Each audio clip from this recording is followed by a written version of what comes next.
Thank you for joining XR Om, which is India's first AR, VR, MR focused podcast. Today, I'm delighted and honored to have with me Mr. Utkarsh Shukla, who's a serial entrepreneur, and he's been invested in artificial intelligence, and now he's jump dived into the world of metaverse, which is showing exciting possibilities. So, Utkarsh, really appreciate you taking time and being part of the show. So, why don't we start with a brief introduction? Who are you? What you do? Thanks a lot, Eddie. So, Eddie, I mean, basically, at the core of it, I'm a technology enthusiast. I've been into startup space for long. I've been into the whole voice journey, the voice and AI ecosystem. Now, basically, we have been starting up with the metaverse area. And metaverse is something, basically, metaverse and 3D is something which has already so been a lot of my favorite since starting, basically. In fact, we started up with a lot of 3D games and everything way back in 2011. That time the market was not mature at that point. But yeah, at this point, we did saw an opportunity for a metaverse sort of an experience to essentially capitalize on the existing smartphone penetration and a lot of those devices penetration. So that's where basically we've started up with the Yug-Metaverse. The gaming industry is such a humongous opportunity. There was a time when all a youth were on the social media platforms, but then there's a Exactly. shift. They're moving on to the gaming platform. They are socializing on the gaming platform. They're buying, selling, trading on the gaming platform. There is this new economy which is emerging on the gaming platform. The entrepreneurs have realized that there is so much benefit in gamifying things, or education which has been largely rote learning. There are these forward thinking entrepreneurs are figuring out how we can gamify education. There are forward thinking entrepreneurs who are figuring out how we can gamify work itself and training. There's this huge hype which has been created because of not just Facebook rebranding as Meta, but this Microsoft jumping into the bandwagon. Then there is Epic and Roblox. Why don't we start with, first of all, maybe simplifying and making people understand what is the metaverse? Metaverse at the fundamental level is a platform. It's an open platform wherein anybody can come and create their own experiences and they can experience others' experiences also. So I want to create a shop, let's say, or I want to create an event. I want to create up a game. I want to create a pool party. I want to create anything basically, which I can think around. So, for example, yesterday itself, basically there was a Valentine Day. We essentially created up an event wherein you can date with your Valentine on the moon. So, any sort of experience that you can think of, which are not even possible in a real life, that sort of experience you can essentially end up creating. And that's where the power of metaverse lies, that it's not a constraint with your creativity. You essentially are opening it to the world, and the world can essentially create anything that they want. And second, essentially, is and I think you rightly pointed out previously also, we are at the point wherein the convergence of technologies essentially is happening in. We are moving from a Web 2.0 world to a Web 3.0 world. And I think that's where basically that shift, I mean, you have to understand what the shift is. It's not just about a jargon or a buzzword. In fact, that's our focus also, to essentially not make it around jargons and buzzwords. So, in fact, if you look at the way we are moving completely opposite to the way a standard metaverse works. So, we essentially want to make sure that the user basically has an experience and understanding that, okay, this is something which fits into my daily life. So, regular metaverses, they'll launch a land, crypto coins, and a lot of that even before creating the platform. We essentially are doing a lot of activities which people can essentially sort of relate. So, that's where basically weddings come into play. That's where a lot of social events come into play.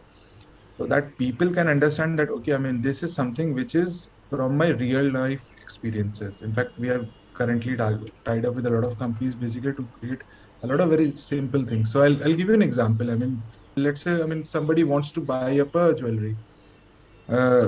Usually, basically, what they do is basically you scroll around, look here and there, and then basically you probably take a screenshot, share it to a couple of your friends, and on WhatsApp, and then basically they'll basically send you their suggestions that okay, now, I mean, this is not good, this is looking good, and then to and fro on the WhatsApp, and then you essentially handle the.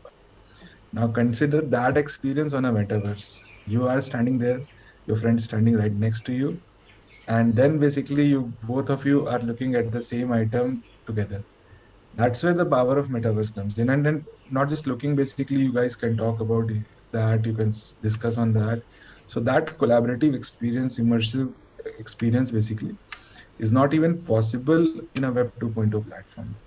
We essentially are looking to sort of be a platform wherein not just you are connected to the other person, but you are actually with the other person. And that's where the beauty comes in. I mean, and then it will transform a lot of experiences. I mean, let's say, I mean, today, if you want somebody to go ahead and 50-year-old to get to go ahead and book a ticket on IRCTC, he won't be able to do that. But in a metaverse, basically, he comes in and let's say goes to a window, and then basically in front of that, basically there is an either an AI or an actual person who is standing there, and you're talking to that basically as you are talking, as you have an experience of talking up and booking tickets over the counter. And this is something which a lot of people are comfortable. Most of the people, in fact, most of the metaverse companies also have not focused on the real life use cases. They've just focused on creating a lot of simple, I mean, jargons and making it too complicated. And that's where we essentially do not want to make it complicated at all. I mean, we essentially are doing our maximum best to essentially make it as simple and as palatable to a general audience.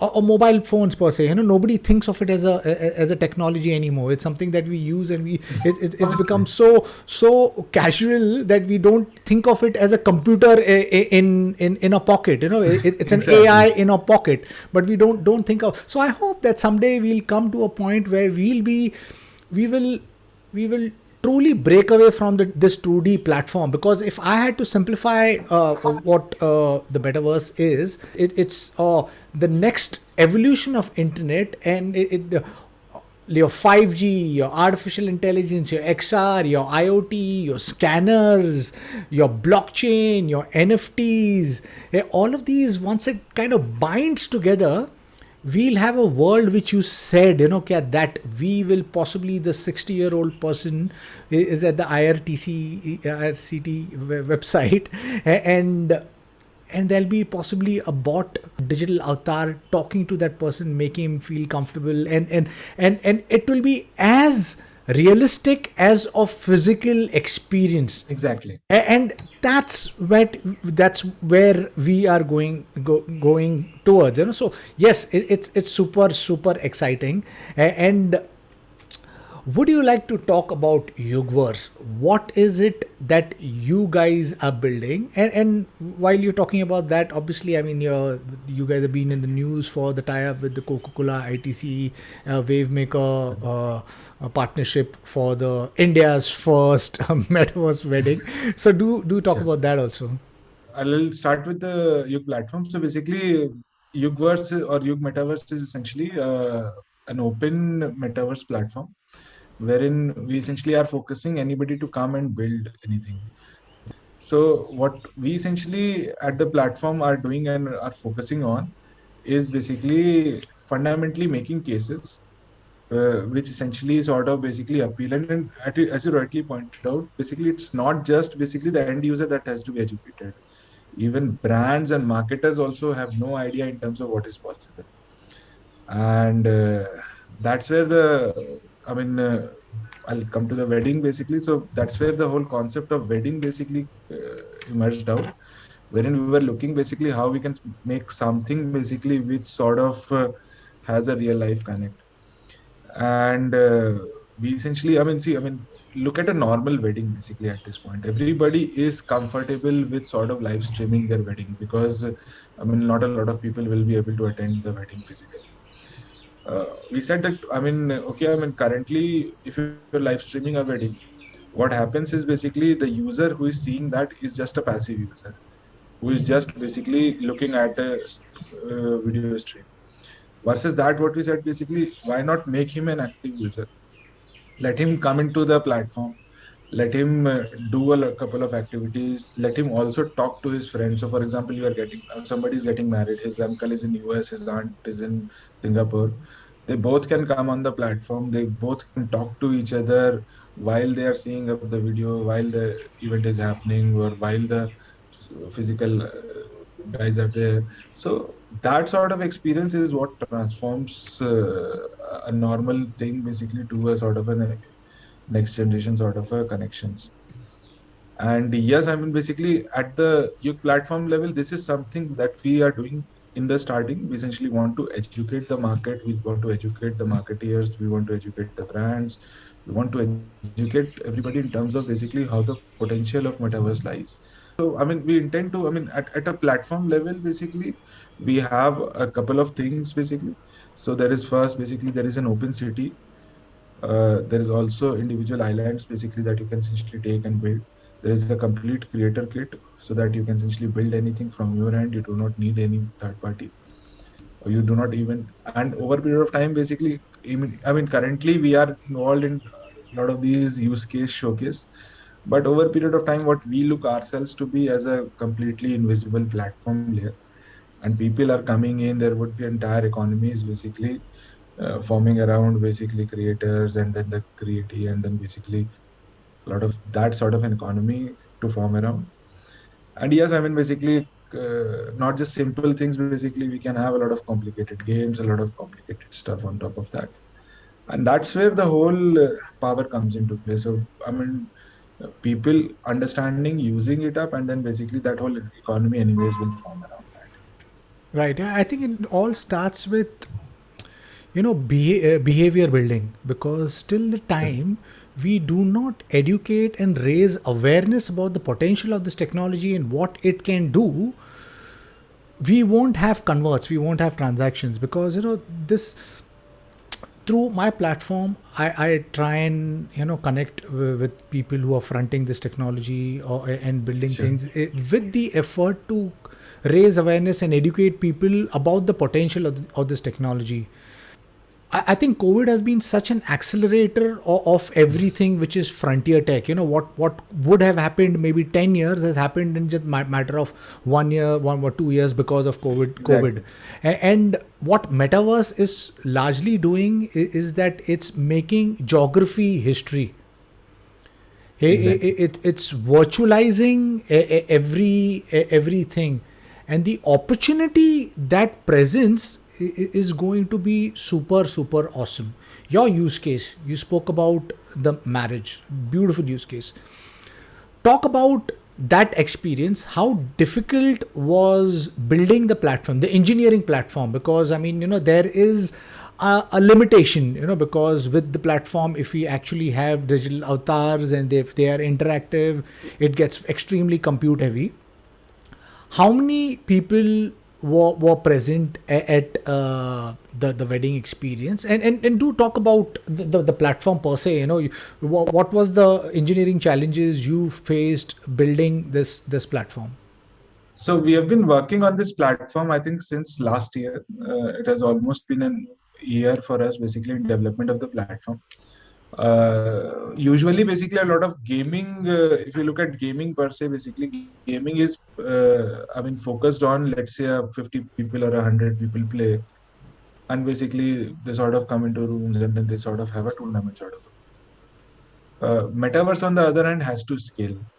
And that's the core challenge which essentially lies. I mean, these sort of challenges basically used to be coming in from a old generation MMO sort of a thing. And but again, those were very simple challenges as compared to the challenges now. Basically, we have to look into NFT and then crypto and a lot of that integrations, making it decentralized. What we had the difficulty was in terms of basically making sure that it's not just that what we create is optimized for the user, and we essentially wanted to support all of the major platforms. And see, for example, VR penetration usually basically in the West, if you look, VR is one of the more primary ways of interacting here. But within India, basically, VR penetration is not too high. So we had to look basically how to use, mobiles and those kind of platforms. So that optimizing for mobile, I think, is not something which is easy. And although you can do for the content that you are creating, but once you open it up as a platform for anybody to come and create stuff on it, that challenge essentially gets very hard. And you have to do all of that and scale the platform. So those were a lot of challenges in terms of developing and making sure this builds. So that core platform is something that we've essentially sort of done. And now basically on that, building experiences is something that's again easy at this point. We essentially pulled off the entire wedding piece in terms of development within, a span of 5 to 6 days only, because the platform was there, and then basically the development basically doesn't take a lot of time on that.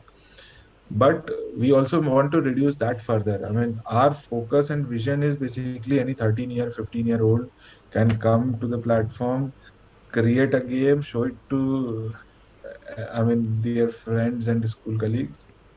And then that's the kind of easy the platform should be. Because the more easy we make with the creator tools, basically, that's where the openness and the creativity of people essentially start to flow also. This platform of yours, you saying anyone and everyone can come over there, start creating stuff. There is a marketplace on there. There's a place where you can buy, sell land, and so on and so forth. Now, how does that work? How easy it is? For example, if I'm a business, I buy and sell things. How easy it is for me to come onto your platform, create a small shop, put in the payment gateway, get all that the business rolling. How does that work? And if what I'm saying does not work, you could give an experience on what is it that users can do on your platform. Yeah. So I'm saying that, so for example, while rolling out, basically, we have to take care of a lot of things, basically. So it's not just, basically, we can roll out anything. All of the creator tools and all of the experiences to the people, and then basically people can essentially just start doing that. Because then basically, a lot of, processes have to be neat in place for approvals, for those kind of things also. And although basically it's an open platform, but somewhere down the line, basically we must also take care that nobody is putting anything that's offensive, sexually offensive, or some sort of those or sort of things also. To take care of the privacy of the users, a lot of those things also, because that's something that we essentially want to. That's also one of the top priorities. Basically, we want to make it kid safe. We want to make it a lot of those sort of environments also. So we are gradually rolling out these tools.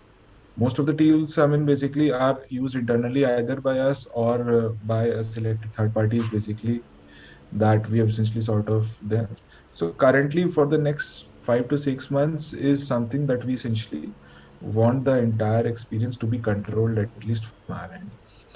Over the time, basically, we'll also understand how people are interacting, what the pitfalls could be, and that's where we are putting up a process together. So with that process, basically, at least the things could be pretty much controlled. Again, it's an evolving platform, and as a domain, it's an evolving domain.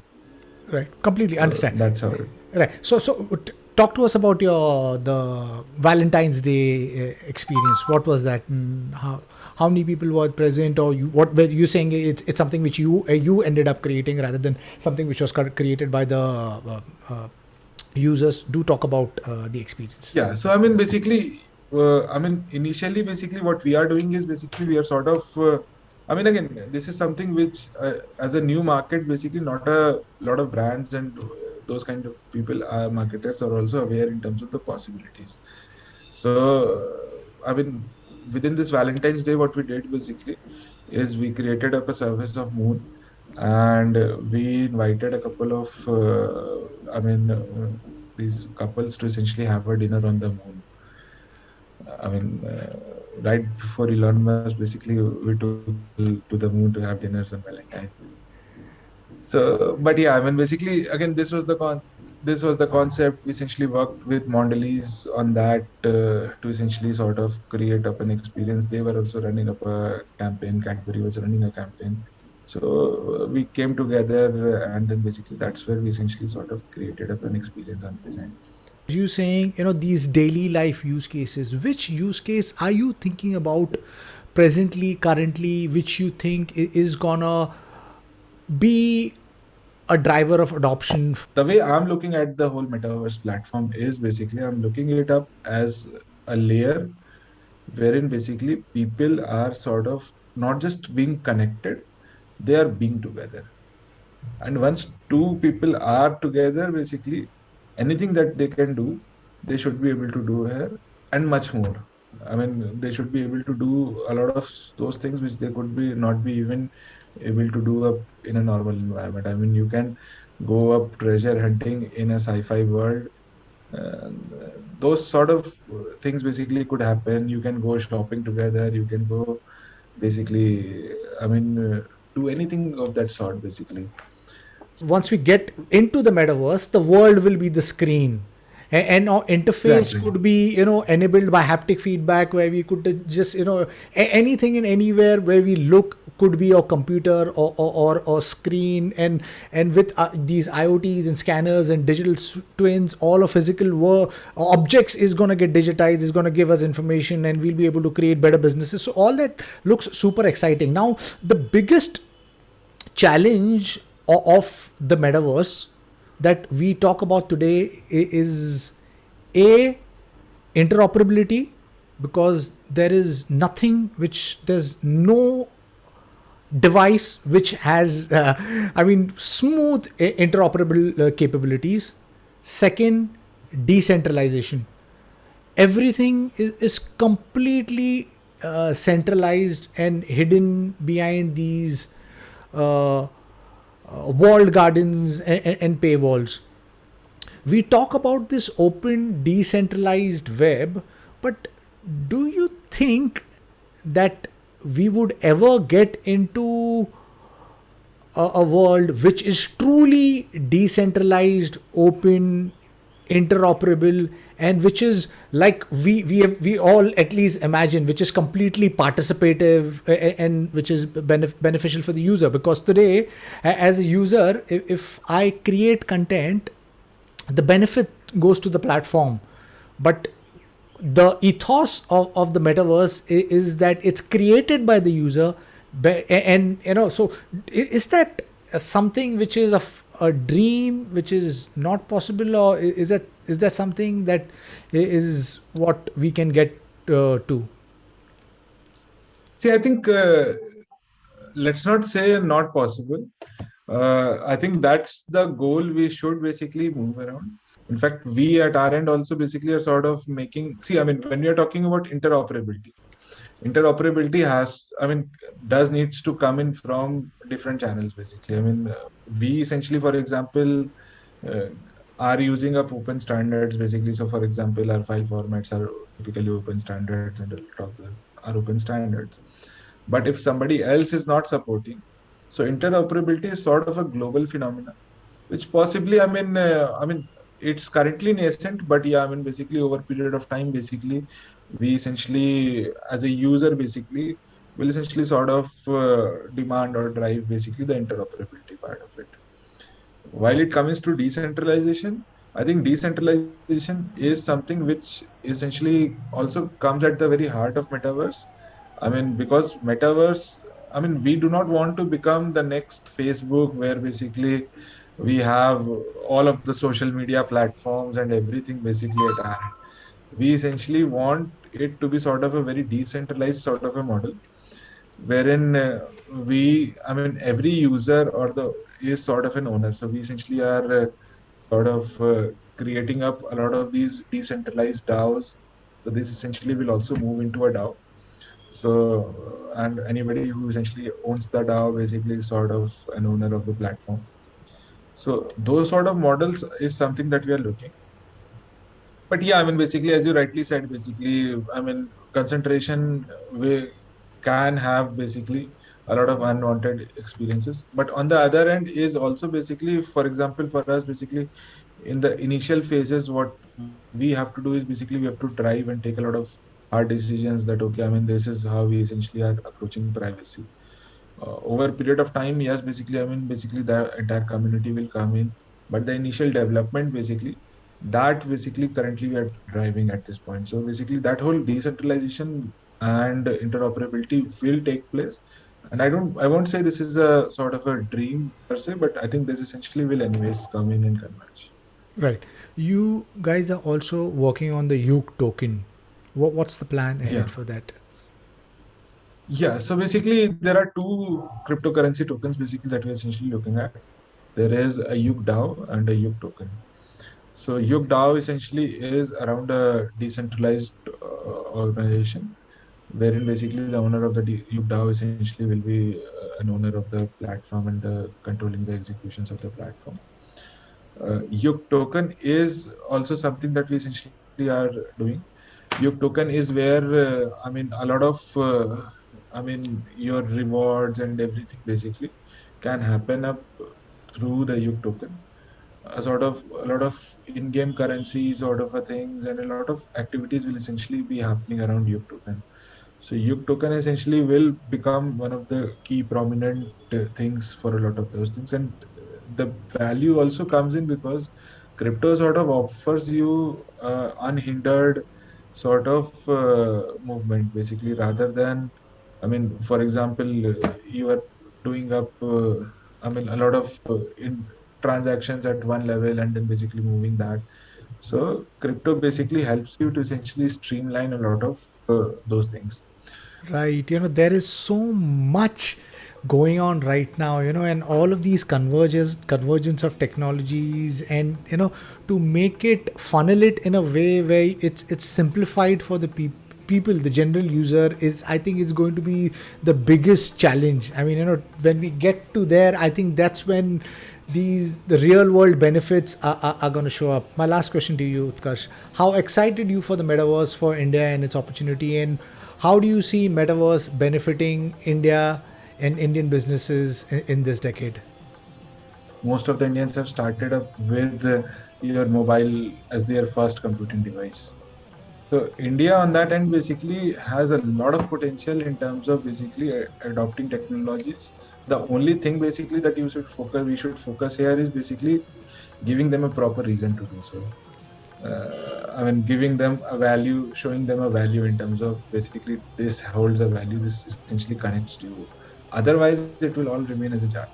These things need to come together. These are still, the problems of technology is still there. So we need great minds and maybe great investors, and maybe the government needs to come together and say that, okay, this is the technology which can actually create real world societal benefits for India. So I hope that there is more support for the ecosystem, and I hope there is more entrepreneurs such as yourself in India who are trying to simplify metaverse and making it bite sized so that it's palatable for your normal people. And I guess that's the only way we can get to mass adoption. Lovely. Utkarsh, thank you for being part of the podcast. I wish you and the team the very best. And to my listeners, if you like what you see in here, then please press the subscribe button. Until next time, see you guys. Bye bye. Thank you. Thank you, Utkarsh. Really appreciate this. Thanks. Lovely.